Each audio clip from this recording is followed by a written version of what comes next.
Un plaisir de vous savoir nombreux en train de suivre et d'être toujours fidèles sur Kivu Morning Post.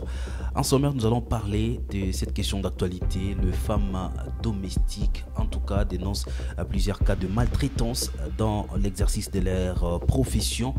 Et ils demandent également la ratification de la convention de l'Organisation internationale du travail qui reconnaît les travail domestiques également comme profession.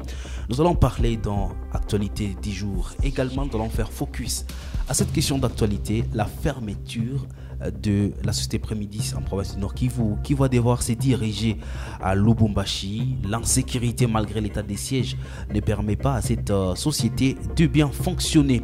Nous allons également revenir sur cette question d'actualité où à Ngouloulou par exemple dans le territoire de Massissi, des personnes ont été tuées par des inconnus. Même situation dans le territoire de Lubero. Pas tués comme ça s'est passé à Massissi, mais des jeunes ont perdu la vie dans un accident de circulation.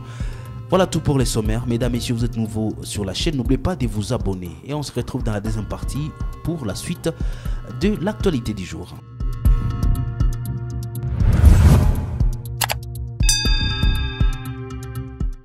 Les femmes domestiques sont réunies déjà dans une association en ville de Goma. Vous savez, la semaine passée, il y avait une marche où ces femmes étaient en train de dénoncer la manière dont ils sont considérés dans l'exercice de leurs fonctions.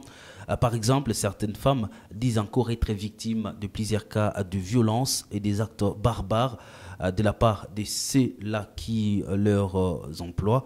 C'est une question, en tout cas, qui mérite plus d'attention. Mais au-delà de ça, ces femmes demandent une ratification de la convention 18.9 de l'Organisation internationale du travail qui reconnaît le travail domestique comme une profession à part entière.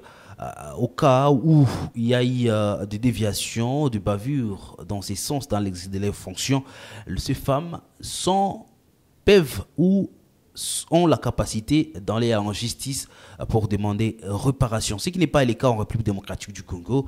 Par exemple, pour certaines femmes qui exercent le travail domestique, du travail domestique à la maison, elles ont été victimes des actes barbares, mais ils ne savent pas réclamer leurs droits. Et ces femmes demandent l'implication du gouverneur pour que aussi, au Nord Kivu, et l'implication du gouvernement national pour que cette question soit prise au sérieux et que ces femmes aient la capacité d'aller en justice lorsqu'il y a déviation. Un autre cas également, des femmes domestiques travaillent à longueur de journée et pour certaines femmes n'arrivent pas à avoir leur salaire en entièreté. Voilà donc plusieurs réclamations pour ces femmes et qui estiment quand même qu'il est anormal dans un pays comme la République démocratique du Congo au XXIe siècle que des cas comme ça soient enregistrés sans réparation. Et puis, comme je l'ai annoncé au sommaire, la société Prémidis obligée de fermer ses portes. L'insécurité, en tout cas, ne permet pas à cette organisation de mener à bien ses activités. Cette organisation va devoir donc se diriger vers la ville de Lubumbashi. Vous savez, par exemple, la ville de Goma, plusieurs acteurs politiques ont décrié la façon dont cette organisation continuait à exercer leurs activités. Par exemple, dans la vente de produits alcoolisés, il était inconcevable pour certains acteurs politiques de voir que cette société peut disponibiliser des produits alcoolisés à un prix dérisoire, un prix qui permet à tout le monde en tout cas d'accéder à des produits alcoolisés. Et conséquence, la jeunesse s'adonne aujourd'hui à la prise d'alcool très fort en tout cas, produit par cette société. Pour certains jeunes de Goma que nous avons rencontrés Kivu Morning Post estiment en tout cas que c'est quand même un ouf de soulagement. C'était déjà une demande présentée par les uns et les autres habitants de la province du Nord Kivu. D'autres voient en cela un danger. Les dangers se posent à quel niveau?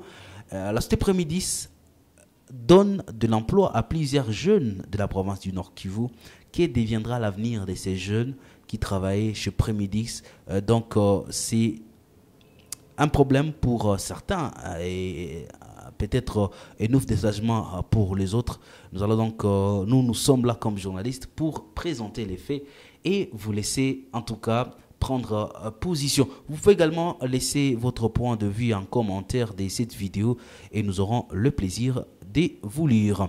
Rendons-nous à Béni à présent. 2 personnes ont perdu la vie. C'était hier dans la soirée, des jeunes ont été tamponnés et ont perdu la vie directement. Nous sommes dans les territoires de Béni. La même situation, il y a toujours des morts dans la province du Nord Kivu. Des personnes également qui ont été tuées dans Angouloulou, dans les territoires de Massissi. Les cas de morts sont toujours enregistrés dans plusieurs entités de la province du Nord Kivu. Et jusque-là, on n'arrive pas à avoir des explications. Par exemple, à Massissi, dans les territoires de Ngouloulou, c'est une zone occupée par 2 fractions de groupes rebelles aujourd'hui que le gouvernement considère comme le groupe d'autodéfense qui aurait mis fin à la vie de ces Congolais. Voilà donc des questions en tout cas qui surgissent dans le chef de la population de la province du Nord Kivu. Voilà tout pour l'actualité du jour. Merci à vous de l'avoir suivi et on se retrouve très prochainement avec un autre numéro.